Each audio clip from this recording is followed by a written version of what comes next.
Hey guys, Hastings here and welcome to an investigational video on Forza 5. Now, I'm just going to start out by saying that this will be a mini-series.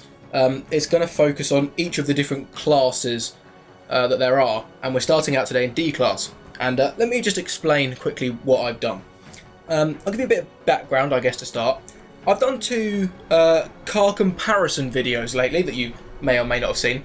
There was one that featured the two 1970s Formula 1 cars, and one that featured the Subaru BRZ and the Toyota GT86. And in the Formula 1 one, we had two cars with exactly the same PI, and yet they had different stats and very different performance. With the Toyota versus Subaru, we had basically identical cars with very similar stats that had very similar performance. I was like, well, that really doesn't make sense. So you got one car that's the same but different, and one car that's different but the same, or something like that. I don't really know. I was left very confused by the whole thing. So I decided to sort of really go and investigate. When you're building a car, you don't build it to stock like the cars that I was testing. You build it up to a certain PI. Normally it's a flat 100 PI, like a 400 or a 500 for the top of each class. And this Ford Escort is, as standard, D-Class, at the top of D-Class, with 400 PI. So, I was wondering if this would be as quick as a car built up from lower down. I figured there's three ways to go about it when you're taking a car to the top of a class. You could use a car even, that is at the top, like this Ford Escort. You could build one up from within that class, so I've done one of those as well. Or you can build one up from the class below, or even lower, but I'm just going to go down one class for the sake of continuity. Because this is D-Class, when I get to the car that's a class below, there isn't actually a class below, so I've just done it over 100 PI lower than 400. So I basically wanted to know which one was, or which was the fastest way of building the car. Should you take a car that's already in that class and just make it better slightly, or take a car that's in a lower class and upgrade it massively because it shouldn't be competitive in the next class up, and yet you can make it with all the upgrades and that. So I've taken the cars around Silverstone National Circuit. I figured these are quite slow cars, so take them around a quite small track, and it will be not too bad. You don't really want to take these around Spa because you'll be there forever. Oh, the Nürburgring, Christ. I don't even want to get started on that. But I gave each of these cars 10 laps to see what sort of lap times you could do. And theoretically, they should all be roughly the same because they've got the same PI, right? That's what I was hoping, anyway. In interest of fairness, I actually think I might have already said this, but I've tried to build the cars up to the similar sort of specs as the stock car. The car that I've upgraded from within the D-Class was a Toyota Celica, some sort of variation of it. So I think it had slightly more power and it weighed slightly more. And they're all four-wheel drive, these cars. The other car that I did that was from technically the class below, I did an older version of the Ford Escort.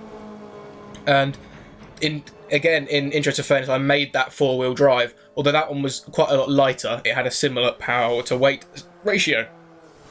And this Ford Escort, I suppose I better start talking about this a little bit, was pretty standard to drive. It's four-wheel drive and in a really low class, so it's not going to be difficult. It was very consistent. The lap time that I ended up getting as the fastest lap time in this car was a 1 minute 9.8. And this is the first car that I took round, so I didn't know at the time whether that was very quick or not, and you'll find out how it compares to the others later.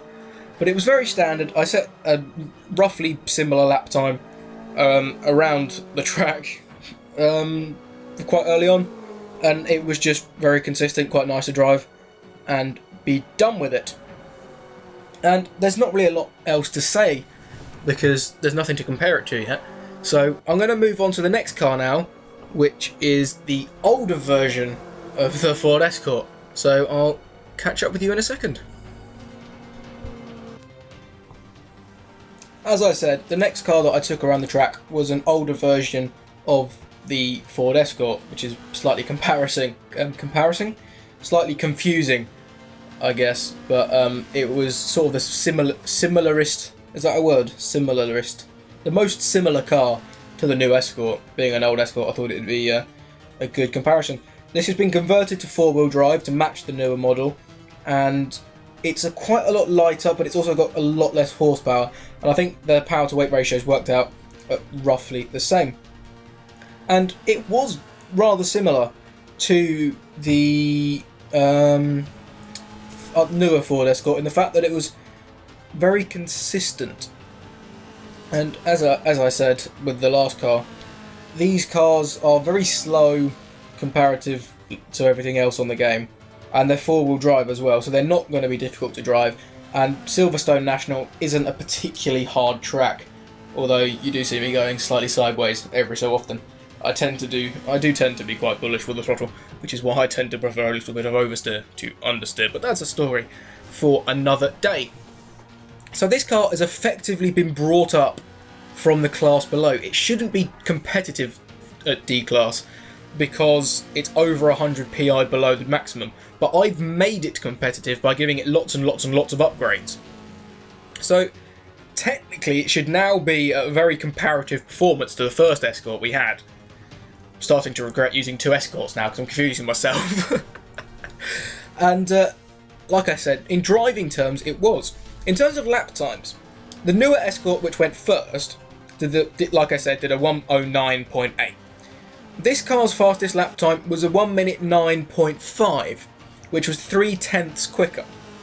However, that lap was set on my very last lap, with every other lap being over a 1 minute 10, which is 0.2 shy of the new Escort's time.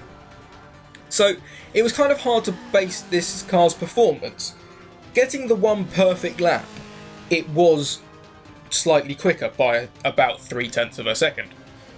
But per lap, driving consistently round, it was approximately 0.2 slower.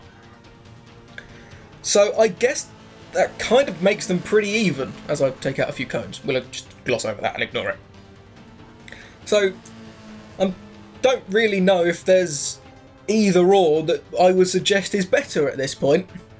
So this is where we throw a third car into the mix. A car that is already in D-Class, although this, well, yeah, that's already technically competitive at D-Class because it's within the D-Class boundary at within 100 PI of the top, which would constitute a normal class. If there was a class below D-Class, the Escort would be, but the Celica wouldn't. I'm rambling now and confusing myself, so let's move on to the next car, which is the Toyota Celica. This is the Toyota Celica that we used. It is once again four-wheel drive, but this car is the heaviest car we used.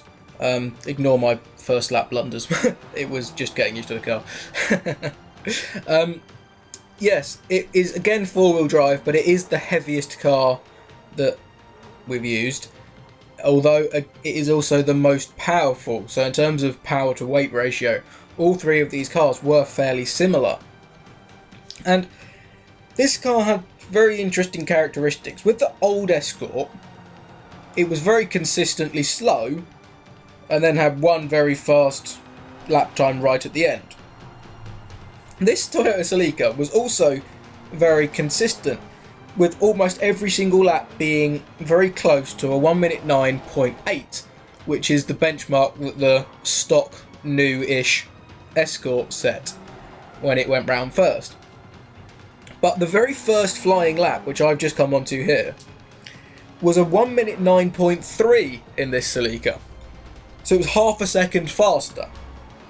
And yet that was the only lap that I even got close to it. So it's kind of like the Escort in the fact that it's got one fast lap in. But I don't really know how that's possible. It was just a fluky lap, I guess. I've had 8 other flying laps to try and beat it, and every single time I was about half a second off. So in terms of sort of consistent lap times, these cars are all very close. The new Escort with a 1 minute 9.8, they were all pretty close. The old Escort with about a 1 minute 10 flat, which is about 0.2 off. and the Celica, which was around a 1 minute 9.8, or high 1 minute 9.7. It was about that. So they were all very close in terms of, I guess, what you would call race pace, the consistent laps that you can pump out. But in terms of the one lap time that you get everything perfect, the Escort, the newest Escort, which was stock and went first, was 3 tenths slower than the old Escort, which went second, which had lots of upgrades, and that was 2 tenths slower than the Celica, which went last and had a few upgrades just to maximise it to D-Class.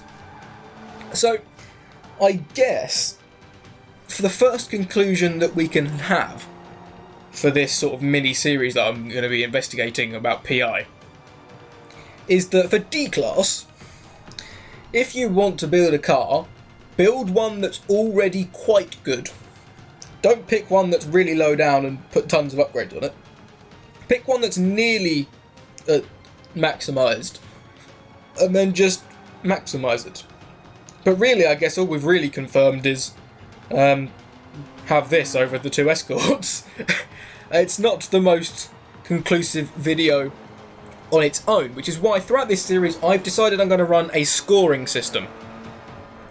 The fastest car will earn 2 points, the middle car will earn 1 point, and the slowest car won't anything. And because we've got 3 cars, it won't be the car itself that's earning the points, it's earning its points for the way that the car has been built. So, on the screen now, you should have a graphic, hope I remember to put it in, that upgraded cars have got 2 points because the Celica has been upgraded.